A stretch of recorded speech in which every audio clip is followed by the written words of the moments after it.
The security camera's red light blinked like a mechanical eye as Lena's BMW pulled into our driveway. I watched from the kitchen window, coffee mug in hand, counting the seconds it took her to notice the new additions to our suburban fortress. 3 cameras mounted on the eaves, motion sensors flanking the front door, and a sleek control panel visible through the glass. Her face went through a fascinating transformation. Confusion, then irritation, then something that looked suspiciously like panic. She sat in her car for a full minute, probably rehearsing whatever story she'd crafted during her 3-day business trip to Chicago. I opened the front door before she could knock, wearing my best husband of the year smile. "Welcome home, sweetheart. How was the conference?" Lena stepped inside, her designer heels clicking against our hardwood floors. Even after a supposed cross-country flight, she looked immaculate. Not a hair out of place, makeup perfect, clothes unwrinkled. Either she'd discovered the fountain of youth in the hotel bathroom, or she'd never left town. "Exhausting," she said, dropping her overnight bag with theatrical emphasis. "You know how these legal seminars are. Boring presentations, terrible hotel food, networking events that go way too late." "I can imagine." I gestured toward the new security panel. "Hope you don't mind the upgrades." Tom convinced me we needed better protection after those break-ins on Maple Street. Her eyes darted to the blinking panel, then back to me. "You didn't mention anything about this before I left." Spur-of-the-moment decision. Tom gave me a deal on the whole system. Cameras, motion detectors, the works, even has smartphone integration so I can monitor everything remotely. I pulled out my phone and showed her the app, swiping through different camera angles. "Pretty neat, right?" Lena forced a smile that didn't reach her eyes. "Very thorough." "That's me. Thorough Evan." I wrapped my arms around her waist, noting how she tensed slightly.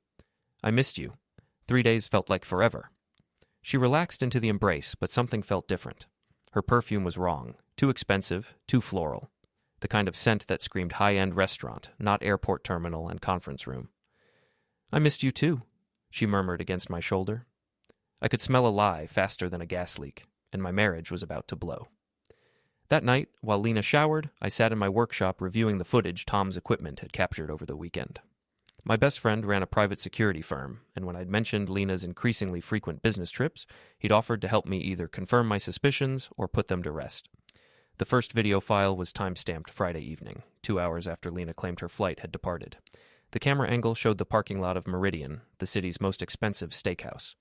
There was Lena, stepping out of a silver Porsche that definitely wasn't a rental car. The man who opened her door was tall, well-dressed, and familiar. Miles Garrison, senior partner at her law firm.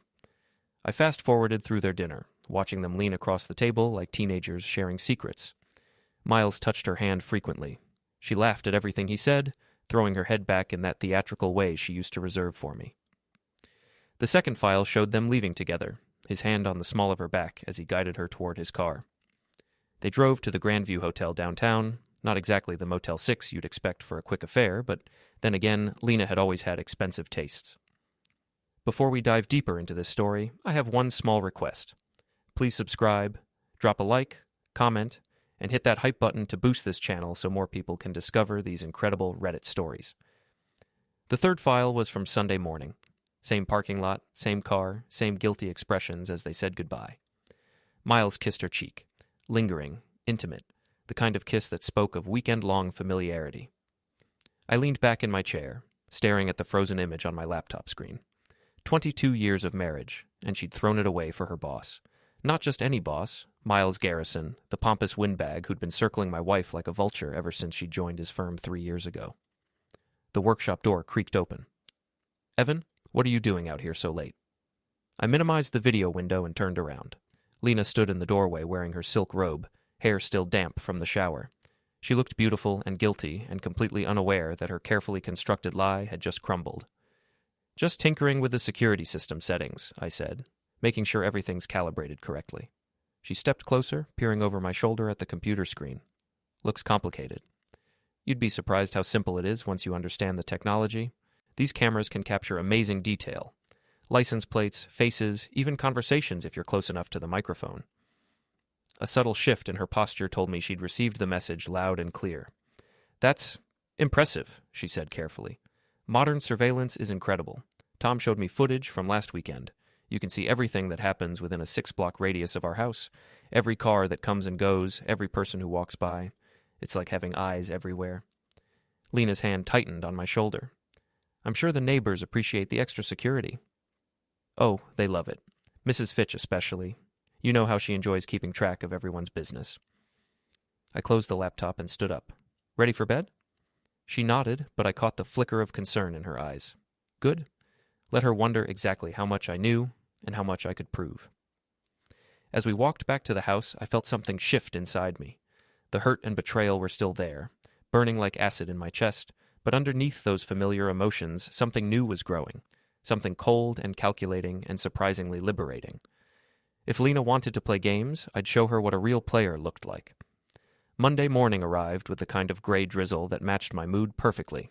Lena left for work early, claiming she needed to catch up after her conference, but not before I'd managed to swap her phone with an identical model Tom had prepared. The beauty of modern technology? Everything looks the same until you peek under the hood. I waited until her BMW disappeared around the corner before heading to my own job at Morrison Engineering. 25 years of designing HVAC systems for commercial buildings had taught me that every structure has hidden vulnerabilities. Marriage, as it turned out, operated on similar principles. My office overlooked the parking lot, giving me a perfect view of the comings and goings at the adjacent law firm where my wife spent her days. Through binoculars, a recent addition to my desk accessories, I could see directly into the windows of Garrison, Hartwell, and Associates.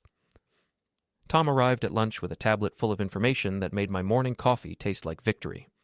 Your instincts were right, he said, settling into the chair across from my desk. Miles Garrison, age 44, divorced twice, currently paying alimony to both ex-wives.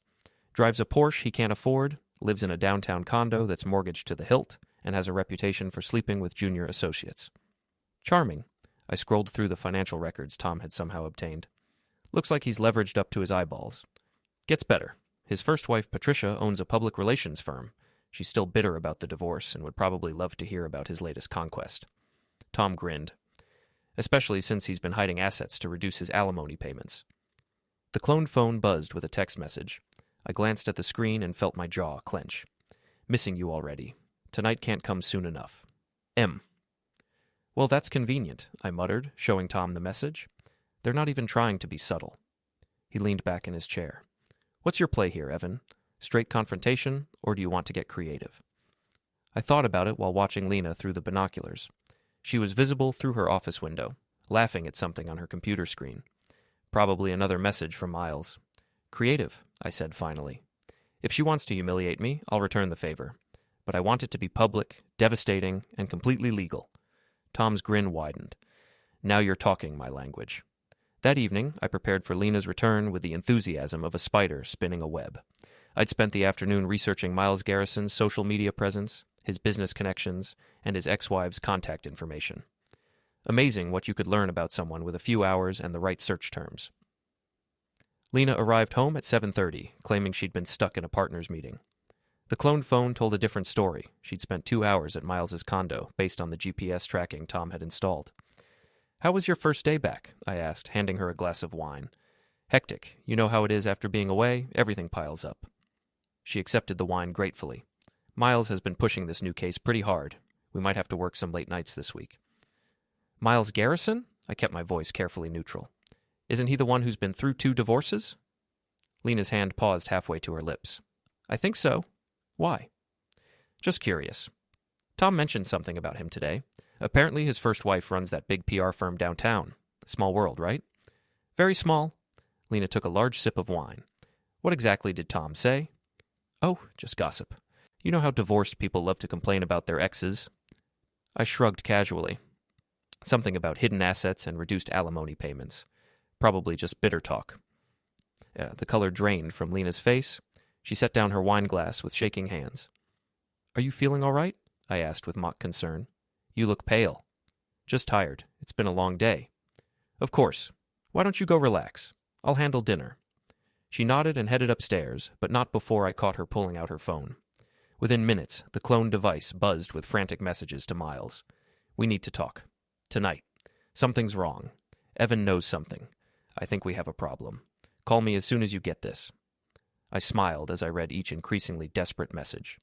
Phase 1 of my plan was working perfectly. Nothing like a little paranoia to make people sloppy. While Lena paced upstairs, presumably waiting for Miles to respond, I opened my laptop and began crafting the first of several anonymous emails. Patricia Garrison's business address was easy enough to find, and I had a feeling she'd be very interested to learn about her ex-husband's current romantic situation, especially since it might affect those hidden assets she probably suspected existed. The email was brief and to the point. Ms. Garrison, you don't know me, but I thought you should be aware that your ex-husband Miles is currently having an affair with a married woman named Lena Morrison. They've been meeting at the Grandview Hotel on weekends, and based on their text messages, this has been going on for several months. I'm attaching some photos that might be useful if you're considering revisiting your alimony arrangement. A concerned citizen, I attached the clearest photos from Tom's surveillance footage, showing Miles and Lena entering and leaving the hotel together. Nothing inappropriate, just evidence of their presence in the same location at the same time. The second email went to Rachel Martinez, Miles's assistant at the law firm. Tom's research had revealed that Rachel was ambitious, underpaid, and harbored some resentment toward her boss's preferential treatment of certain female colleagues.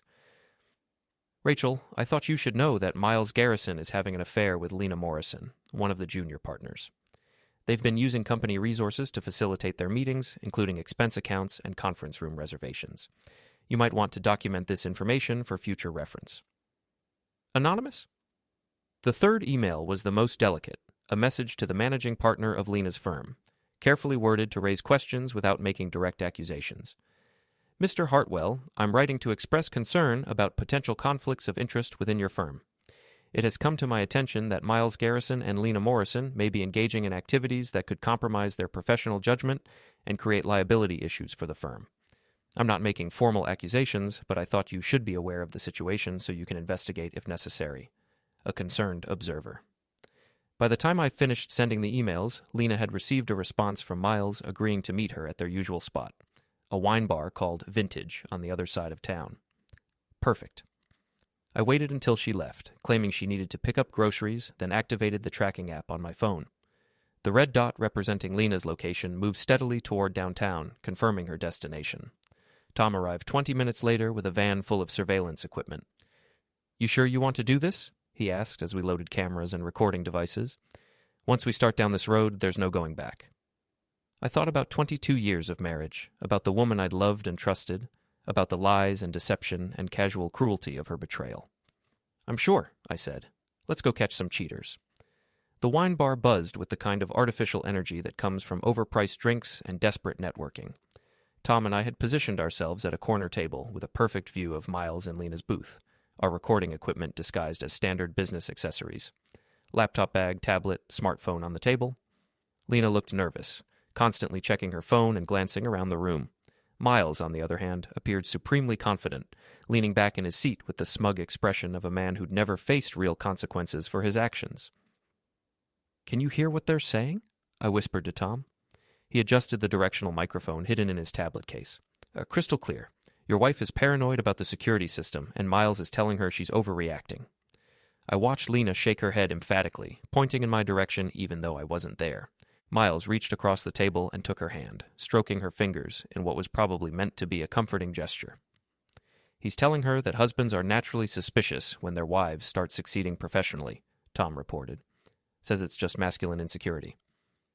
Masculine insecurity? I muttered. We'll see about that. My phone buzzed with a text from an unknown number. I opened it to find a message from Patricia Garrison, Miles's first ex-wife. Thank you for the information. I've been suspecting something like this for months. Would you be willing to meet? I think we might be able to help each other. I showed the message to Tom, who grinned approvingly.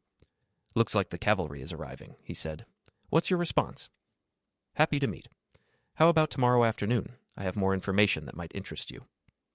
Her reply came within seconds. Perfect. I'll bring my lawyer. Across the bar, Lena and Miles had moved from holding hands to more intimate contact. His arm was around her shoulders, her head tilted toward his in the universal posture of lovers sharing secrets. I took several photos with my phone's telephoto lens, making sure to capture their faces clearly. Time for phase 2, I told Tom. He nodded and pulled out his own phone, dialing a number he'd programmed earlier. Mrs. Fitch, this is Tom Bradley from Bradley Security. I'm calling about the surveillance footage you requested from last weekend. Yes, ma'am, we have some very interesting material. Would you like me to email the files, or would you prefer to see them in person? Mrs. Fitch, our 70-year-old neighbor and the neighborhood's unofficial information clearinghouse, had been more than happy to cooperate when Tom had approached her about suspicious activity in the area. She'd been watching Lena's comings and goings for years, and the opportunity to confirm her suspicions about our marriage had been irresistible. Within an hour, those surveillance photos would be circulating through every social media group, book club, and coffee clatch in our subdivision. Lena's carefully maintained image as the perfect wife and professional woman would be in tatters. My phone rang. The caller ID showed Lena's number. "Where are you?" she asked when I answered. "Home. Why?" "I'm at the grocery store, and I ran into Janet from down the street. She was asking weird questions about our security system and whether we'd had any problems with break-ins." I could hear the tension in her voice, the growing awareness that her secret might not be as secure as she'd believed. "That's strange," I said. "Maybe she's thinking about upgrading her own system. You know how these things spread through the neighborhood." "Maybe." She didn't sound convinced. "I'll be home soon." "Take your time. I'm just watching TV." After she hung up, Tom and I packed up our equipment and headed for the exit. We'd gotten everything we needed: clear photos, recorded conversations, and confirmation that Miles and Lena were planning to continue their affair despite their growing paranoia. As we walked past their booth, I made sure to catch Miles's eye. He looked up from his intimate conversation with my wife, and for a moment our gazes locked. I smiled and gave him a small nod of acknowledgement. His face went pale. Lena, following his stare, turned around and saw me walking away. "Evan!" she called out. I kept walking. By the time I got home, my phone was buzzing with messages from neighbors, friends, and acquaintances who'd received Mrs. Fitch's photo distribution. The images were spreading through social media like wildfire, accompanied by increasingly creative captions and commentary. "Looks like someone's been busy while hubby's at work. Is this what they call working late these days?" I always wondered about those two. Lena arrived home 45 minutes later, her face flushed with anger and embarrassment. "We need to talk," she said, dropping her purse on the kitchen counter with enough force to rattle the dishes. "About what?" "Don't play dumb with me. I know you were at Vintage tonight. Miles saw you." I feigned confusion. "Vintage? The wine bar downtown? Why would I go there?" "To spy on me." "Spy on you?" I laughed, making sure it sounded genuinely amused. "Lena, you said you were going grocery shopping. Why would I spy on you at a wine bar when you're supposed to be at the supermarket?" She opened her mouth to respond, then closed it again as the logic of her accusation sank in. If she was innocent, why would she assume I was spying on her at a location she'd never mentioned? I stopped by Vintage after the store. Miles was there with some clients, so I said hello. "That's nice. Did you get the groceries?" She stared at me for a long moment, then walked to the refrigerator and began pulling out random items: leftover Chinese food, a container of yogurt, some wilted vegetables. "I decided we had enough food already," she said weakly. My phone buzzed with another message. This one was from Rachel Martinez, Miles's assistant. "I think you should know that Miles has been using company resources for personal meetings. I have documentation if you're interested." I typed back quickly. "Very interested. Can we meet tomorrow?" "Absolutely." I get off work at 5. Lena was watching me text, her paranoia clearly escalating. "Who's that?" she asked. "Tom. He's updating me on the security system monitoring." "At 10 o'clock at night?" "Security never sleeps." I put the phone away and smiled at her. "You seem tense. Everything all right?" She forced a smile that looked more like a grimace. "Just tired. It's been a long day." "Of course. Why don't you get some rest? Tomorrow's going to be interesting." I had no idea how prophetic those words would turn out to be. Patricia Garrison turned out to be everything her ex-husband wasn't: smart, direct, and completely unimpressed by expensive suits and smooth talk. She arrived at our coffee meeting with a leather briefcase and a predatory smile that reminded me why Miles had probably lost half his assets in their divorce. "Mr. Morrison," she said, extending a manicured hand, "thank you for reaching out. I've been waiting for someone like you for a very long time." Her lawyer, a sharp-eyed woman named Jennifer Walsh, took notes while Patricia laid out Miles's financial situation in devastating detail. "He's been hiding income for 3 years," Patricia explained. "Offshore accounts, shell companies, cash payments from clients, the works. I've been building a case, but I needed proof that he was living beyond his declared means." She opened her briefcase and pulled out a folder thick with financial documents. "Your photos of him at expensive restaurants and hotels are perfect evidence. The Grandview charges $800 a night. His Porsche lease is $2,000 a month. According to his tax returns, he can't afford either one." "What does this mean for him?" I asked. Jennifer Walsh smiled coldly. "Criminal charges for tax evasion, contempt of court for violating the divorce decree, and about 3 years of back alimony payments. We're talking close to $500,000 in penalties and interest. And for my wife? That depends on how deeply she's involved. If she's been accepting expensive gifts or participating in business meetings that generated hidden income, she could face charges as well. I thought about Lena's new jewelry, her designer clothes, the weekend trips she'd claimed were paid for by the firm. Suddenly, her affair looked like the least of her problems. There's something else, Patricia continued. Miles has been promising his current girlfriend, your wife, that he's going to leave his second ex-wife and marry her. He's been using the same playbook for 15 years. She pulled out another folder, this one containing printed emails and text messages. These are from his relationship with his second wife, back when she was his secretary and he was still married to me. Same promises, same lies, same expensive hotels. Patricia's smile turned vicious. Men like Miles never change their patterns. They just find new victims. My phone buzzed with a text from Rachel Martinez. Can we meet earlier? Something big is happening at the office. I excused myself and called her back. Rachel, what's going on? Mr. Hartwell called an emergency partners meeting, she whispered. Someone sent him photos of Miles and Lena together, along with documentation about expense account fraud. Miles is in there right now trying to explain why he's been charging personal dinners to client accounts. What about Lena? She's not in the meeting, but I heard Mr. Hartwell tell his secretary to prepare a formal investigation notice. I think they're both in serious trouble. I hung up and shared the news with Patricia and Jennifer. Perfect timing, Patricia said. Jennifer, can you expedite the contempt filing? Already drafted. I can have it filed within the hour. As we shook hands and prepared to leave, Patricia handed me her business card. Mr. Morrison, I run a public relations firm. If you need help managing the media attention this is going to generate, I'd be happy to assist. Pro bono, of course. Media attention? Oh, yes. When a prominent law firm's senior partner gets arrested for tax evasion and contempt of court, it makes the news, especially when there's an affair and fraud involved. Her smile was absolutely predatory now. Miles is about to become very famous. I drove home with a strange mixture of satisfaction and apprehension. The plan was working better than I'd hoped, but I was beginning to realize that I'd unleashed forces beyond my control. Patricia Garrison wasn't just seeking revenge, she was orchestrating the complete destruction of her ex-husband's life. Lena's car was in the driveway when I arrived, which was unusual for 3 o'clock in the afternoon. I found her in the living room, staring at her laptop screen with an expression of pure panic. They suspended me, she said without looking up. Who suspended you? The firm. Pending investigation into potential conflicts of interest and misuse of company resources. She finally turned to face me, and I saw that she'd been crying. Evan, I think someone is trying to destroy my career. I sat down beside her, fighting the urge to confess everything. She looked so small and vulnerable, nothing like the confident woman who'd been lying to me for months. What kind of investigation? I asked. Someone sent the managing partners photos of me with Miles, along with copies of expense reports and hotel receipts. They're claiming we've been using company money to fund personal meetings. Have you? She hesitated just long enough to confirm my suspicions. Some of our dinners were legitimate business meetings, she said carefully. Maybe the documentation wasn't perfect, but we weren't trying to defraud anyone. What does Miles say about all this? I can't reach him. His assistant says he's in meetings all day, but I think he's avoiding me.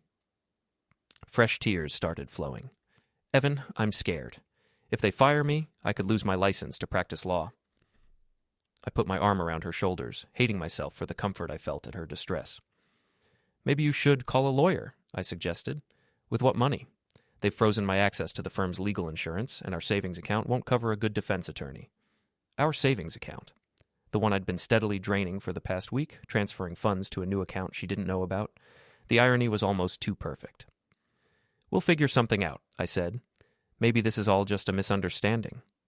She leaned against me, and for a moment, I remembered why I'd fallen in love with her 22 years ago, before the ambition and the lies and the casual cruelty of her betrayal. Then my phone buzzed with a news alert from the local paper. Senior partner at prominent law firm arrested on tax evasion charges. Lena saw the notification and grabbed my phone before I could stop her. Oh God, she whispered, reading the article. They arrested Miles at his office, in front of everyone. The article was brief but damaging. Miles Garrison, senior partner at Garrison, Hartwell and Associates, had been arrested on charges of tax evasion, contempt of court, and fraud. The investigation had uncovered evidence of hidden assets, falsified expense reports, and violations of his divorce decree. There was a photo of Miles being led away in handcuffs, his expensive suit rumpled, his face a mask of humiliation and rage. "This is a nightmare," Lena said, handing back my phone. "Everyone's going to think I was involved." "Were you?" She looked at me with something that might have been genuine surprise. "Of course not. I had no idea about any hidden assets or tax problems." "But you were having an affair with him." The words hung in the air between us like a challenge. Lena's face went through several expressions: denial, anger, calculation, before settling on resignation. "Yes," she said quietly. "I was having an affair with Miles." Finally. The truth. The confession hung between us like a loaded weapon. Lena sat frozen on the couch, probably calculating how much I knew and how much damage control she could still manage. I felt strangely calm, like a chess player who just put his opponent in checkmate. "How long?" I asked. 6 months. Her voice was barely a whisper. "Try again." She looked up sharply. "What do you mean?" I pulled out my phone and opened the photo gallery, scrolling to images I'd taken of printed emails Tom had recovered from her supposedly deleted accounts. "These messages go back 18 months, Lena. Missing you already. Can't wait for our next conference. Evan will never suspect anything." I handed her the phone. "Want to revise your timeline?" She stared at the screen, her face cycling through emotions like a broken traffic light. "How did you get these?" "Does it matter? The question is what we do now." "What do you want me to say? That I'm sorry? That it meant nothing?" Her voice was gaining strength, shifting from confession toward defiance. "Fine, I'm sorry. It was a mistake. Miles seduced me when I was vulnerable, and I made bad choices." "Vulnerable?" I laughed, and the sound surprised both of us with its bitterness. "You were vulnerable when your mother had her heart attack last year. You were vulnerable when we couldn't get pregnant. This wasn't vulnerability, Lena. This was greed." She flinched as if I'd slapped her. "Greed? The expensive dinners, the hotel weekends, the jewelry, the designer clothes, all paid for by Miles while you lied to me about working late." I stood up and walked to the window, looking out at our perfectly manicured suburban street. "You didn't have an affair, Lena. You auditioned for a richer husband?" "That's not true." "Isn't it? What did Miles promise you? Partnership in the firm? Marriage after his divorce was final? A lifestyle I could never provide on an engineer's salary?" Her silence was answer enough. My phone rang. Tom's number. "You need to see the news," he said without preamble. "Channel 7, right now." I grabbed the remote and turned on the television. A perfectly coiffed reporter stood outside the offices of Garrison, Hartwell and Associates, speaking earnestly into the camera. "Investigation has expanded to include other members of the firm who may have participated in the alleged fraud scheme. Sources tell us that at least one junior partner has been suspended pending a full audit of expense accounts and client billing records." They showed file footage of the law firm's building, then cut to a photo of Miles being arrested. The next image made Lena gasp. It was one of Tom's surveillance photos, showing her and Miles entering the Grandview Hotel together. The affair between Garrison and suspended attorney Lena Morrison may have been funded through fraudulent expense claims, adding a personal dimension to what prosecutors are calling a systematic pattern of financial misconduct. Lena grabbed the remote and turned off the television. "They used my name," she said in shock. "On the news. Everyone will know."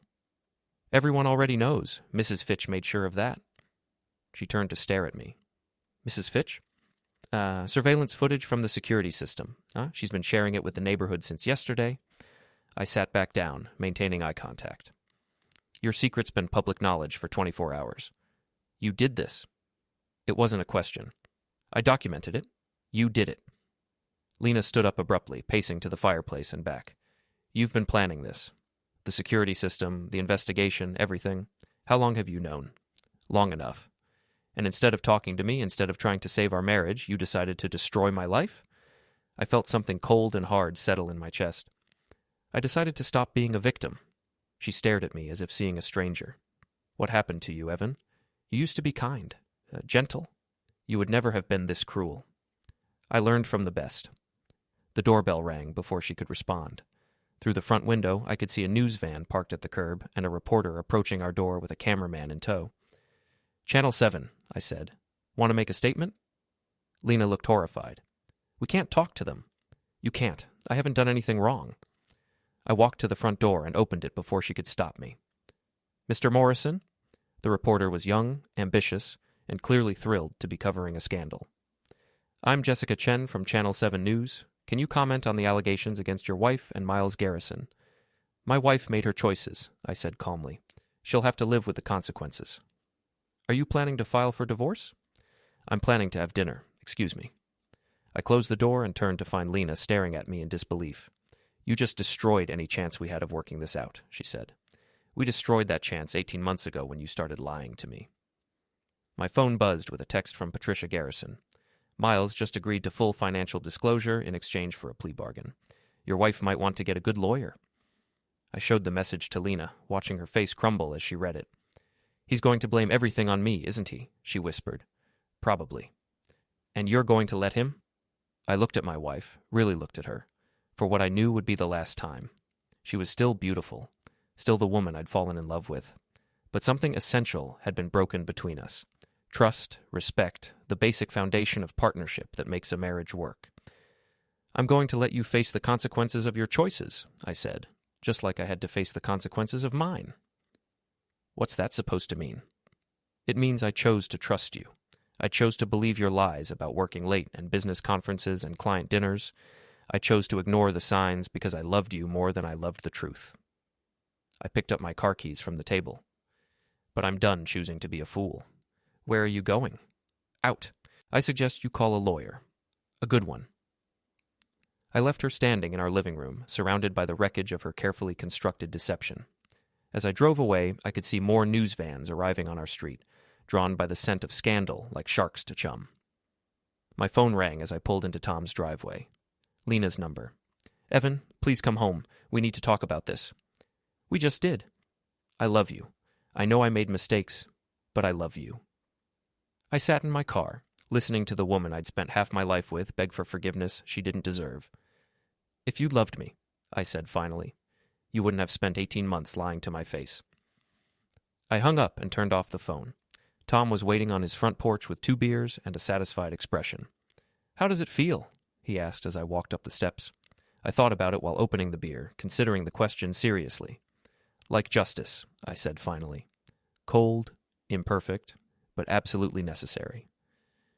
We sat in comfortable silence, watching the sun set over a city where my wife's reputation was crumbling and her lover was negotiating with prosecutors, and the truth was finally, brutally, setting everyone free. Tomorrow would bring lawyers and divorce papers and the messy business of untangling 22 years of shared life. But tonight, for the first time in 18 months, I knew exactly where my wife was and who she was with. She was home, alone, facing the consequences of her choices. It was a start.